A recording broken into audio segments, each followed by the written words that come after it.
ನನ್ನ ಮೃತದೇಹವನ್ನು ನೋಡಿ ಅಳುವವರು, ನಾನು ಈಗ ಎದ್ದರೆ ನಾನು ನಿಮ್ಮನ್ನು ಬದುಕಲು ಬಿಡುವುದಿಲ್ಲ ಎಂದು ಸತ್ತ ವ್ಯಕ್ತಿ ಎಷ್ಟು ಸುಂದರವಾಗಿ ಹೇಳಿದನು. ಗಾಯವು ರಕ್ತ ಸೋರದಿದ್ದರೆ ಅದು ಹತ್ತಿರದ ಯಾರೋ ಮಾಡಿದ ಗಾಯ ಎಂದು ಅರ್ಥ ಮಾಡಿಕೊಳ್ಳಿ.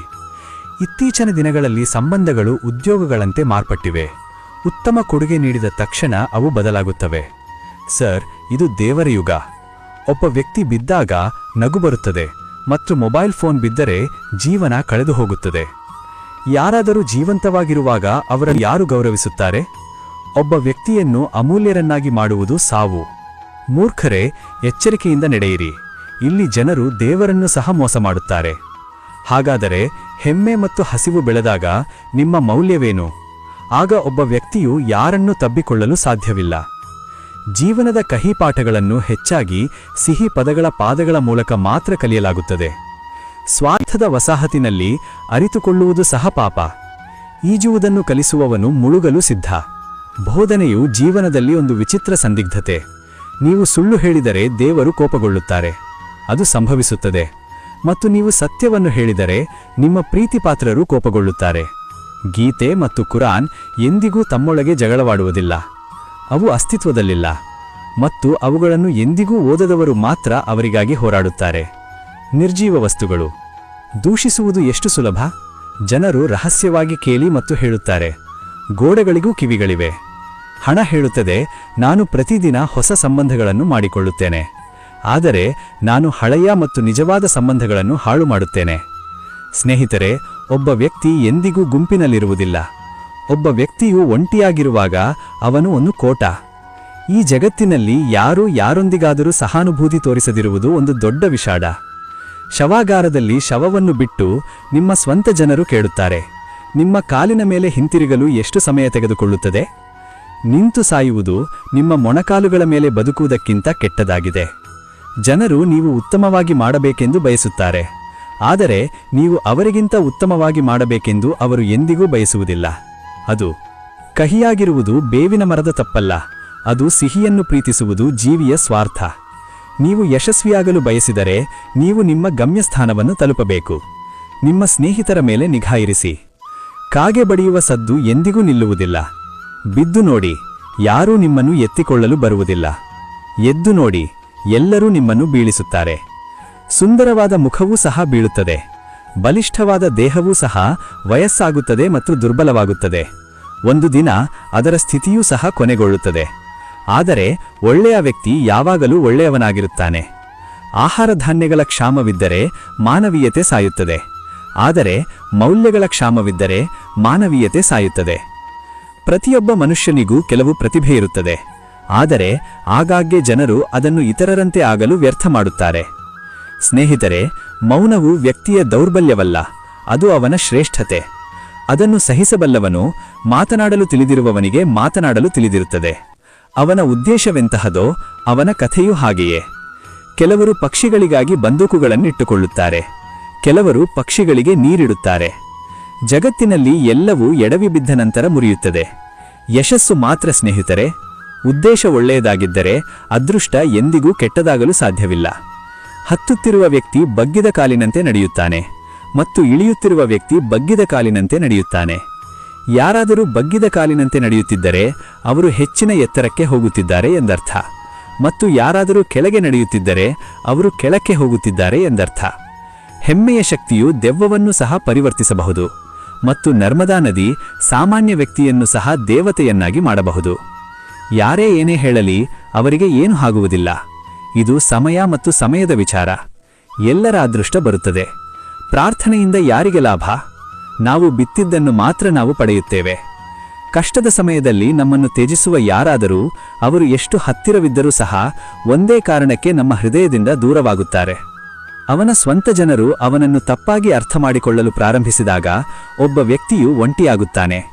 ಸ್ನೇಹಿತರೆ, ನಮ್ಮ ಜೀವನವು ಹಾಳಾಗದಿರಲಿ ಎಂದು ದೇವರು ಕೆಲವು ಸಂಬಂಧಗಳನ್ನು ಹಾಳು ಮಾಡುತ್ತಾರೆ.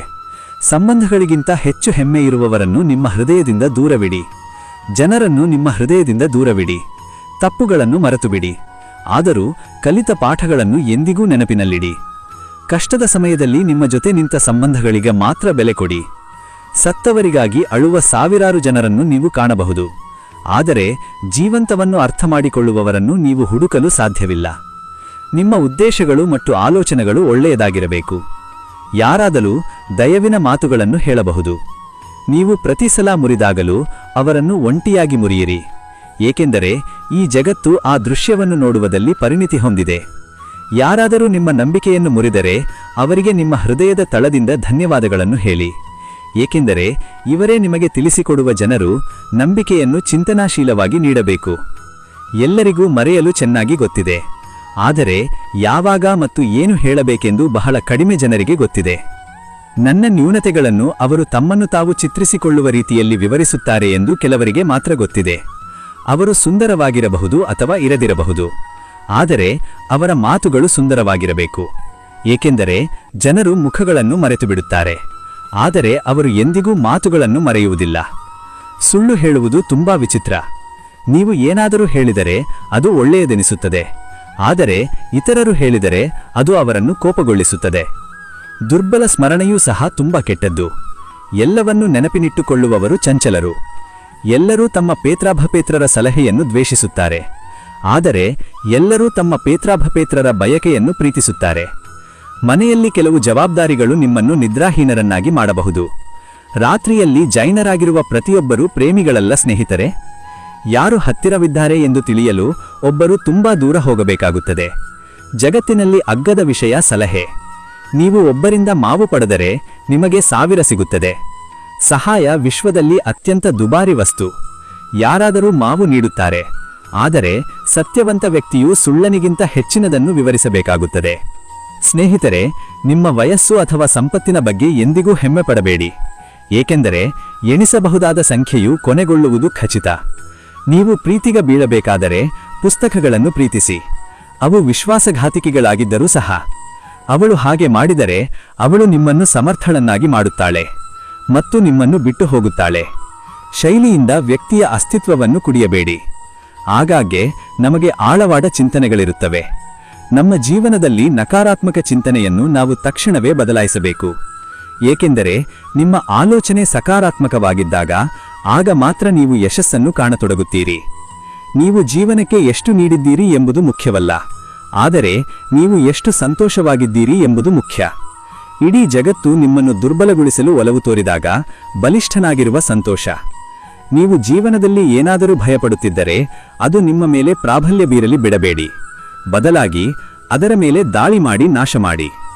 ಪ್ರತಿಯೊಂದು ಭಯದ ಮೂಲಕ ಎಂದಿಗೂ ಮುಂದುವರೆದಿರುವ ವ್ಯಕ್ತಿ ಜೀವನದಲ್ಲಿ ಎಂದಿಗೂ ಯಶಸ್ವಿಯಾಗಲು ಸಾಧ್ಯವಿಲ್ಲ. ಕೆಲವೊಮ್ಮೆ ನಾವು ಯೋಚಿಸಿದಷ್ಟು ನಾವು ಯಾರಿಗೂ ಮುಖ್ಯವಾಗಿರುವುದಿಲ್ಲ. ನಾವು ಜೀವನದಲ್ಲಿ ಯಾವುದರ ಬಗ್ಗೆಯೂ ಯೋಚಿಸಬಾರದು, ನಾಳೆಯ ಬಗ್ಗೆ ಚಿಂತಿಸಬಾರದು. ಇಂದು ನಾವು ಹೊಂದಿದ್ದರಲ್ಲಿ ನಾವು ಸಂತೋಷವಾಗಿರಬೇಕು. ಸ್ನೇಹಿತರೆ, ನಿಮ್ಮ ಜೀವನದ ಬಗ್ಗೆ ಯಾರಿಗೂ ಹೇಳಬೇಡಿ, ಏಕೆಂದರೆ ಅದು ನಿಮಗೆ ಒಂದು ದೊಡ್ಡ ಸಮಸ್ಯೆಯಾಗಬಹುದು. ಜೀವನ ವಿದ್ಯಮಾನದಲ್ಲಿ ಒಂದೇ ಒಂದು ಪಾಠವಿದೆ, ನೆನಪಿನಲ್ಲಿಡಿ. ಸ್ನೇಹಿತ ಮತ್ತು ಪ್ರಾರ್ಥನೆಯಲ್ಲಿ ನಿಮ್ಮ ಉದ್ದೇಶಗಳನ್ನು ಶುದ್ಧವಾಗಿಡಿ. ಜೀವನದಲ್ಲಿ ಕಡಿಮೆ ಇರುವ ಯಾವುದು ಅಲ್ಲಿಯವರೆಗೂ ಮಾತ್ರ ಕಷ್ಟ. ಸ್ನೇಹಿತರೆ, ನೀವು ಅದನ್ನು ಸಾಧಿಸಲು ಹೆಜ್ಜೆ ಇರುವ ತನಕ ಅದು ಅಸಾಧ್ಯವೆಂದು ತೋರುತ್ತದೆ. ಪ್ರತಿಯೊಂದು ದುಬಾರಿ ವಸ್ತುವು ಅಗ್ಗವಾಗಿ ಕಾಣುವ ತನಕ ಸಂಪಾದಿಸಿ. ಪ್ರಪಂಚದ ಕಠಿಣ ಭಾಗ ನಿಮ್ಮ ಪ್ರೀತಿಪಾತ್ರರನ್ನು ಹುಡುಕುವುದು. ನಿಮ್ಮ ಪ್ರೀತಿಪಾತ್ರರಲ್ಲಿ ನಿಮ್ಮ ಪ್ರೀತಿಪಾತ್ರರನ್ನು ಹುಡುಕುವುದು. ನದಿಯ ದಡದ ಮೇಲೆ ನಿಲ್ಲುವುದು ನಿಮಗೆ ಅದನ್ನು ಅಧಿಗಮಿಸಲು ಸಹಾಯ ಮಾಡುವುದಿಲ್ಲ. ಅದನ್ನು ಅಧಿಗಮಿಸಲು ನೀವು ಅದರೊಳಗೆ ಹೋಗಬೇಕು.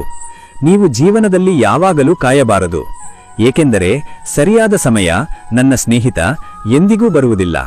ನೀವು ಅದನ್ನು ತರಬೇಕು. ನೀವು ಜೀವನದಲ್ಲಿ ಹಲವಾರು ತಪ್ಪುಗಳನ್ನು ಮಾಡಿದ್ದೀರಿ, ಆದರೂ ನೀವು ನಿರಪರಾಧಿಗಳಾಗಿರುವ ಕ್ಷಣದಲ್ಲಿ ನಿಮಗೆ ಶಿಕ್ಷೆಯಾಗಿದೆ. ಜೀವನದಲ್ಲಿ ನಿಮ್ಮಿಂದ ದೂರವಿರಬೇಕೆಂದು ಬಯಸುವವರು ತಮ್ಮ ಬೆಂಬಲ ಮತ್ತು ಸಂದರ್ಭಗಳ ಸಂಕಟವನ್ನು ನಿಮ್ಮ ಹೆಗಲಿನ ಮೇಲೆ ಹಾಕುತ್ತಾರೆ. ಜೀವನವು ಒಂದು ನಿಮಿಷದಲ್ಲಿ ಬದಲಾಗುವುದಿಲ್ಲ, ಆದರೆ ಒಂದು ನಿಮಿಷ ಯೋಚಿಸಿನ ನಂತರ ತೆಗೆದುಕೊಳ್ಳುವ ನಿರ್ಧಾರ ನಿಮ್ಮ ಇಡೀ ಜೀವನವನ್ನು ಬದಲಾಯಿಸುತ್ತದೆ. ನನ್ನ ಮಾತುಗಳನ್ನು ತುಂಬಾ ಎಚ್ಚರಿಕೆಯಿಂದ ಕೇಳಿಸಿಕೊಳ್ಳಿ. ಓದಬೇಡಿ ಸರ್. ನೀವು ಸ್ವಲ್ಪವಾದರೂ ನೆನಪಿನಲ್ಲಿಟ್ಟುಕೊಂಡರೆ ನೀವು ನನ್ನನ್ನು ಮರೆಯಲು ಸಾಧ್ಯವಿಲ್ಲ. ಈ ಜೀವನದಲ್ಲಿ ಹಣದ ಮೌಲ್ಯ ಎಷ್ಟೇ ಹದಗೆಡಲಿ, ಆದರೂ ಇಷ್ಟು ಕೆಳಗೆ ಬೀಳಲು ಸಾಧ್ಯವಿಲ್ಲ. ಜೀವನದಲ್ಲಿ ಯುದ್ಧವು ಪ್ರೀತಿಪಾತ್ರರೊಂದಿಗಿದ್ದರೆ ಒಬ್ಬರು ಸೋಲಲೇಬೇಕು, ಏಕೆಂದರೆ ಜೀವನದಲ್ಲಿ ಕೆಲವು ಸಂಬಂಧಗಳು ಬಹಳ ಅಮೂಲ್ಯವಾಗಿವೆ. ಒಳಗಿಂದ ಸಾಯುವವರು ಹೆಚ್ಚಾಗಿ ಇತರರಿಗೆ ಹೇಗೆ ಬದುಕಬೇಕೆಂದು ಕಲಿಸುತ್ತಾರೆ. ನಾವು ಜೀವನದ ಬಗ್ಗೆ ಸಾಧ್ಯವಾದಷ್ಟು ಕಲಿಯಬೇಕು, ಏಕೆಂದರೆ ಒಂದು ದಿನ ನಾವು ಮರಣದಿಂದ ಸೋಲುತ್ತೇವೆ. ಜೀವನದಲ್ಲಿ ಕಷ್ಟದ ಸಮಯಗಳು ಯಾವಾಗಲೆಲ್ಲ ಬರುತ್ತವೆಯೋ ಆಗ ನಾವು ಹಿಂದೆ ಉಳಿಯುತ್ತೇವೆ. ಕಠಿಣವಾಗಿ ದುಡಿಯುವವನು ಪರಿಶ್ರಮಿಸುತ್ತಾನೆ.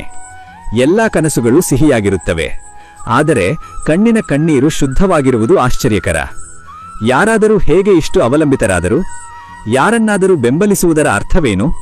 ಮತ್ತು ಅವರನ್ನು ಅಳಿಸುವ ನಂತರ ಯಾರನ್ನಾದರೂ ನಗಿಸುವುದರ ಅರ್ಥವೇನು? ಒಂದು ವಿಷಯ ನಿಶ್ಚಿತ, ಏನೂ ನಿಶ್ಚಿತವಿಲ್ಲ.